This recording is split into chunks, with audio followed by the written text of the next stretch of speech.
are concerned by the raging debate in regard to the impeachment of the Deputy President, His Excellency Rigathi Gachagua. We have seen and heard expressions from the members of Parliament who proposed the motion and the ones who are opposing the motion. It is clear, whichever direction that motion will go, it will have serious socio, political, and economic ramifications in the entire mountain region. It will chart a new chapter in our politics. It will have ramification in the 2027 general elections, but most importantly, the economic and social welfare of the people of the mountain will be adversely affected. The agenda to improve the tea, the coffee, milk, macadamia, avocado, miraa, rice, fresh fruits and vegetables will be affected negatively.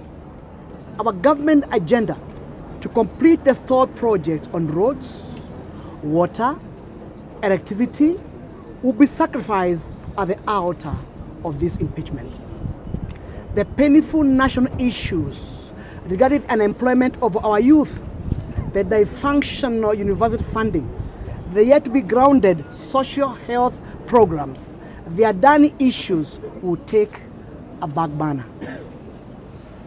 It is from the above consideration that we, the elected leaders from Murang'a County, have decided to put our voice, advise our colleagues in Parliament and Senate, and guide the process. It is not too late to do the right things. One, the raging issues of impeachment debate is a dispute between elected members of UDA party and the deputy party leader, His Excellency Rigathi Gachagua. All having been elected at the UDA ticket are subservient to the UDA constitution. Number two, Article 39 of the UDA constitution has set an elaborate dispute resolution mechanism. That article was put by the drafter of the UDA constitution with a foresight that matters of the party members and dispute within the party members need not be conversed in public before internal dispute mechanism has been exhausted. It is on that basis that we are the proponents of the impeachment motion to first exhaust the party dispute resolution mechanism before bringing this motion to the House, which they have. The Bill of Rights, Chapter 4 of our Constitution, 2010, stipulates that as a rule of natural justice, no one shall be condemned unheard.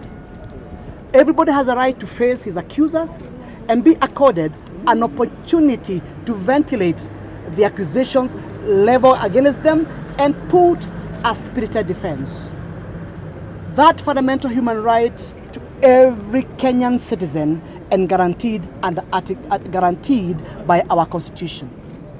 The impeachment motion in Parliament under Article 150 does not provide the respondent, His Excellency Rigathi Gachagua, an opportunity to respond to the allegation set out against him under the motion.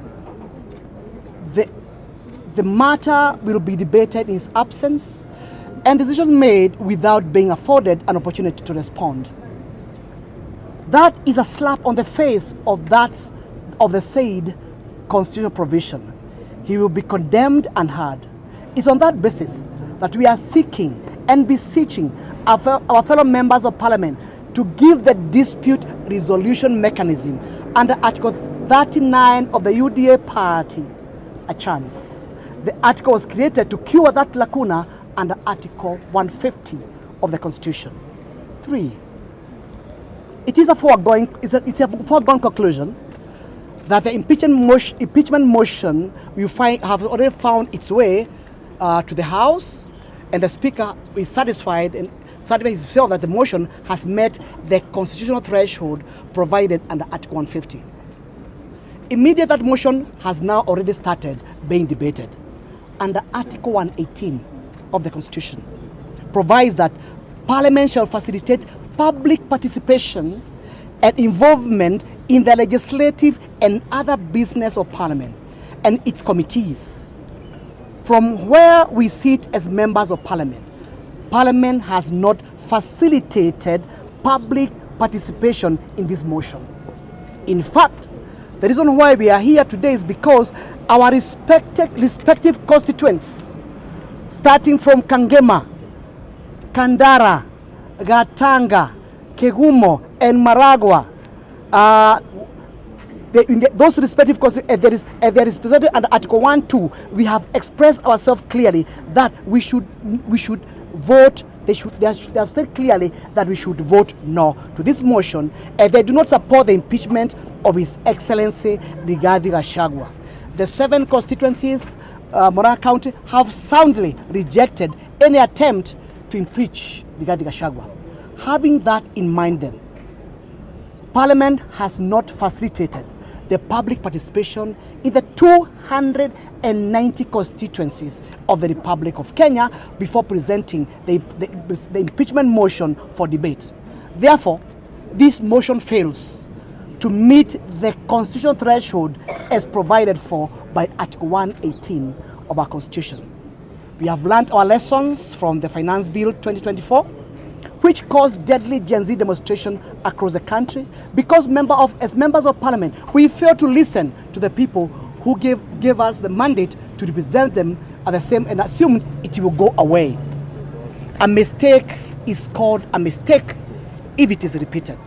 We are therefore calling the parliament to facilitate public participation by sending all the members of parliament back to their constituencies, hold barazas, engage in churches, streets, and come back to parliament and report what their voters want.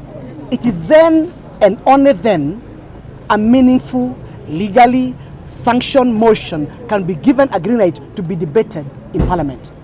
It is therefore our clarion call as members of parliament from Murang'a County to request our colleagues for sobriety in handling this motion, because the interest of the nation is greater than the interest of the individuals.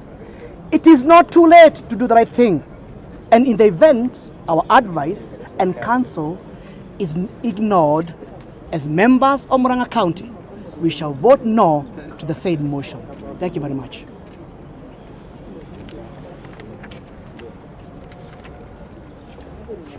Signed by all members, starting from Honorable Mary Wamaua, Murang'a constituency, Honorable Wakili Edward Mureu, Gatanga constituency, Honorable Peter Kehongi, Kangema constituency, Honorable Joseph Munyoro, MP Kegumo constituency, Honorable Shegen Jogona, MP Kandara constituencies, and also signed by Senator Joe Nyoto, Murang'a County. Thank you very much.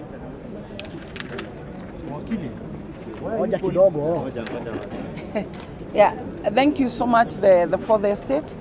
I just only want to add something little by saying that whatever has been led is a concerted effort to bring out our voices. Being the representative of the people from Murang'a County, we thought it is wise that we give out a statement, and as he has concluded, it is not yet late. The motion has just been tabled, and therefore the Speaker can guide that we go to our people so that we get their nod, since the Deputy President has been elected by the people of this republic. And going against their wish shows some selfish interest, and this seems to be a calculated move. I want to bring you to the attention of the time that we had the impeachment of Rinturi CS Agriculture. We saw how it went, and we saw how the government came in and saved the situation. Why it was done that, and we could see the kind of fertilizer that our people were buying, and how many of our people lost money, could tell a lot, and yet the impeachment was saved. But when you look at whatever is happening, plus what we have heard that there is a hand in influencing the members of parliament to sign against the wish of the people, can also tell us a lot.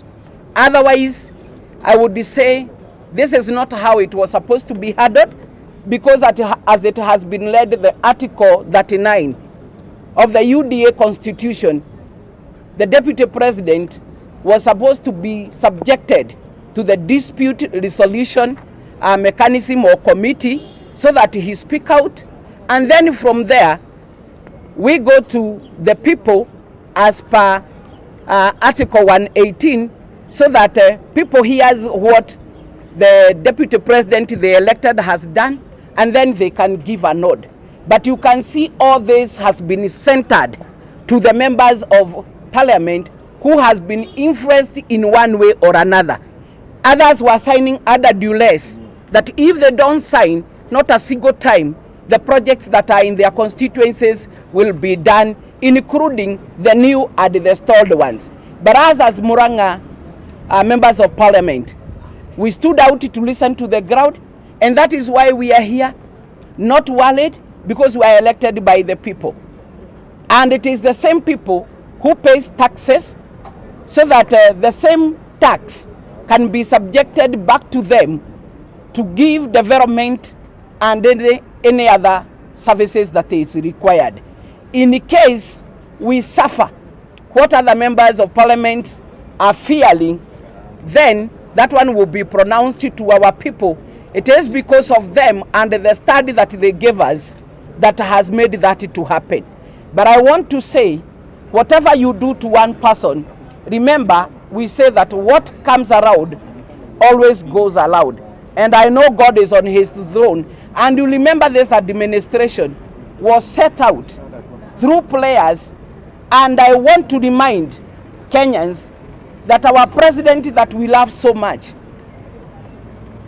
His Excellency William Samoei Ruto, stood and said not a single time that he would ever agree his deputy to be subjected to whatever maybe he went through. What has happened? What has changed his mind? And the ills that they are purporting Rigathi has done, we do not know.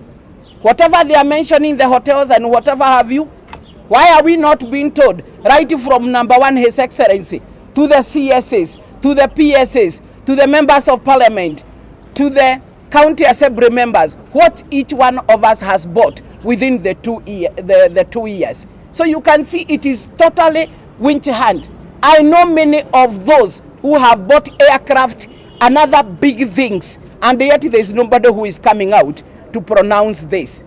If the deputy president is to be hanged through the impeachment motion just because of calling unity for Mount Kenya, because there are always those who fear when Mount Kenya comes together, or else he's being subjected to the impeachment just because he called for 1 man, 1 vote, 1 shilling, or else for whatever else he has done.